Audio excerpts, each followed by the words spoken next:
सरकारें खामोश हैं। सरकार जब विदेश में जाती है तब बोलती है कि हमारा जीडीपी बढ़ रहा है, हमारी देश उन्नति में जा रही है, विकास कर रहा है, मगर ये विकास किसके हाथों हो रहा है और विकास का मुनाफा किसको मिल रहा है ये समझ नहीं आ रहा है। जीडीपी अगर बढ़ती है तो उसके पीछे किसका हाथ है? हमारे देश के मेहनतकश लोगों का हाथ है।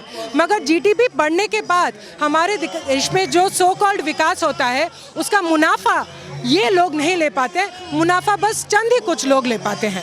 ये है हमारे देश का हाल। मैम, सबसे पहले आपका परिचय ले लेते हैं और उसी के साथ मेरा पहला सवाल ये कि पीएम मोदी कहते हैं 2023 तक अमृत काल चलेगा, आज़ादी का जश्न 2023 तक मनाया जाएगा, और दूसरी तरफ ये तस्वीर क्या कुछ कहती है? मैं सामाजिक कार्यकर्ता हूँ, यहाँ पे घरेलू कामगारों के बीच में काम करती हूँ और शहर के अलग अलग झुग्गियों में जो महिलाएं रहती हैं और बड़े बड़े आवासों में काम करती हैं उनके बीच में हमारा काम है।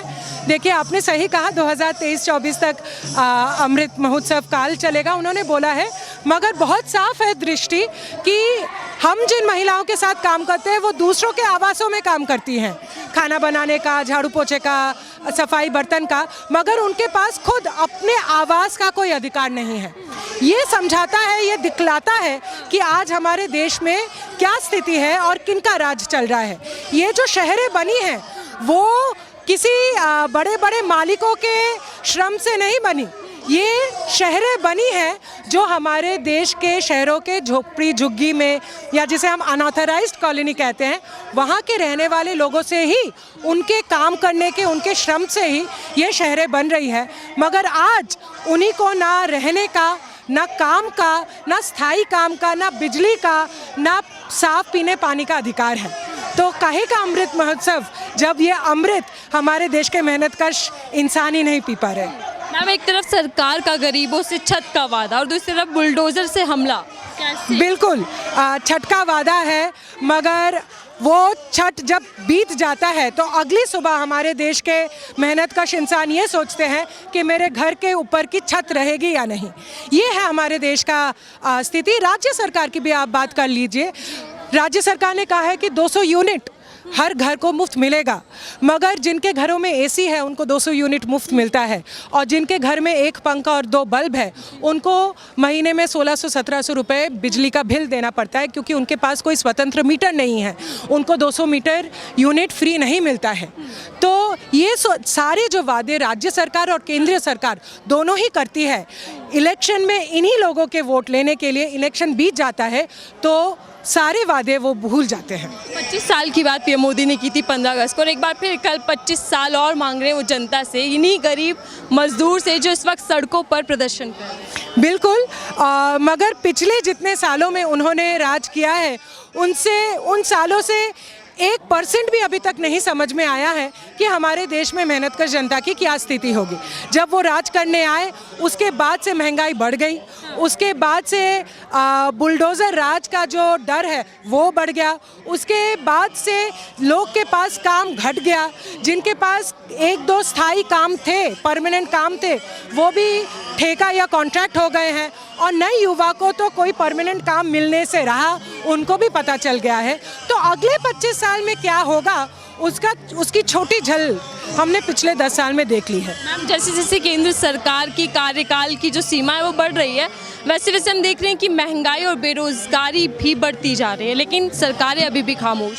सरकारें खामोश हैं। सरकार जब विदेश में जाती है तब बोलती है कि हमारा जीडीपी बढ़ रहा है, हमारी देश उन्नति में जा रही है, विकास कर रहा है, मगर ये विकास किसके हाथों हो रहा है और विकास का मुनाफा किसको मिल रहा है ये समझ नहीं आ रहा है। जीडीपी अगर बढ़ती है तो उसके पीछे किसका हाथ है? हमारे देश के मेहनतकश लोगों का हाथ है। मगर जीडीपी बढ़ने के बाद हमारे देश में जो सो कॉल्ड विकास होता है उसका मुनाफा ये लोग नहीं ले पाते, मुनाफा बस चंद ही कुछ लोग ले पाते हैं। ये है हमारे देश का हाल। गुजरात में चुनाव है, आम आदमी पार्टी यानी वो सरकार भी, केंद्र सरकार भी गुजरात में अपना दमखम दिखा रही है और वादों की बौछार कर रही है। क्या वादे वाकई में सफल हो पाते हैं, उन पर काम किया जाता है? देखिए, पिछले 10-12 साल में हमारे देश में कितने वादे सफल हुए हैं, उसी से आप समझ पाएंगे कि अगले 24 साल में क्या वादे बनेंगे और क्या सफल होगा। एक भी हमारे देश में पीएम मोदी ने कहा था कि रोज़गार बढ़ेगा, वो नहीं आया। पीएम मोदी ने कहा था कि सबको स्वास्थ्य और सबको शिक्षा का अधिकार मिलेगा, वो ना हुआ। पीएम मोदी ने कहा था कि हर महिला यहाँ पे सुरक्षित रहेगी, बेटी बचाओ बेटी पढ़ाओ, मगर हर स्कूल के जो फीस बढ़ रहे हैं उसमें कौन सी बेटी पढ़ेगी और कौन सी बेटी बचेगी, वो बहुत साफ है। मैम, कल खुद प्रधानमंत्री मोदी जी ने पीएम श्री स्कूल की योजना का किया है, जिसके तहत 14,500 स्कूलों को मॉडल स्कूल में कन्वर्ट कर दिया जाएगा और स्किल इंडिया से जोड़ा जाएगा। तो कैसे देख रहे हैं इसको? देखिए, इसका एक ही उत्तर है। पिछले 10 साल में, पिछले 15 साल में हमारे देश में ड्रॉप आउट रेट क्या रहा, मतलब 8वीं के बाद कितने बच्चे स्कूल छोड़ दिए, ये आंकड़ा अगर आप देख ले तो आपको समझ आ जाएगा कि हमारे देश में शिक्षा का क्या हाल है और ये जो सारे वादे और स्कीम्स निकल रहे हैं उसका क्या नतीजा हो रहा है और ग्राउंड में क्या चल रहा है। मैम, महंगाई को लेकर अगर कांग्रेस हल्ला बोलती है तो बीजेपी कह देती है कि सिर्फ उन्हीं के लिए महंगाई है, और हम देखते हैं कि आम जनता भी महंगाई से परेशान है। राहुल गांधी कहते हैं कि संसद के अंदर चर्चा नहीं होती, मीडिया उनको नहीं दिखाता, सड़क एक माध्यम बचा है जो जनता के मुद्दों को उठाया जा सके। तो क्या 2024 की राह आसान हो पाएगी कौन सी सरकार के? 2024 की राह तो आसान नहीं है, मगर हमारी उम्मीद ना इस सरकार से है और ना ऑपोजिशन से है, हमारी उम्मीद जनता से है। अगर जनता हमारे देश में जो मेहनत करता है और जिसके श्रम से ये देश चलता है वो अगर रास्ते पे उतर आए तो हमारी ऑपोजिशन भी जनता का भाषा बोलेगा और हमारी सरकारें भी जनता का भाषा बोलेगी। जनता को आज रास्ते पे उतरना है और आप और हम अगर हमारे देश के मेहनतकश जनता का साथ देंगे तो मेरी कल्पना है कि या मेरा विश्वास है कि जनता अपना जोर ज़रूर दिखा पाएगी।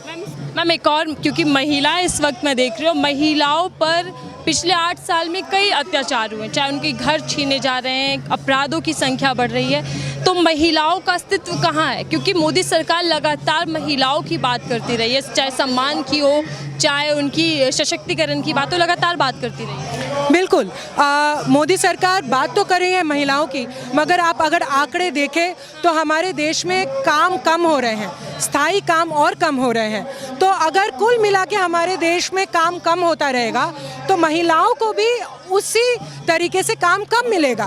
तो महिलाओं की बातें तो हो रही है मगर महिलाओं को रोज़गार नहीं दिया जा रहा है, महिलाओं को शिक्षा नहीं दी जा रही है। ड्रॉप आउट जब कम होता है, स्कूल के बाद क्लास 8 के बाद जब लड़के लड़कियां निकलती हैं, ड्रॉप आउट हो जाती हैं, तो महिलाओं पर इसका एक बड़ा प्रभाव पड़ता है। तो शिक्षा हो, रोज़गार हो, स्वास्थ्य हो, इन सब पैमाने पर महिलाओं का हाल बुरा हो रहा है। तो महिलाएं अच्छी रहेंगी ये माइक में ना बोल के उनको शिक्षा, उनको रोज़गार, उनको पीने का साफ पानी, उनको पौष्टिक आहार देने का वादा जो किया गया है उसको निभाया जाए। ठीक है, बहुत बहुत धन्यवाद हमसे बात करने के लिए मैम।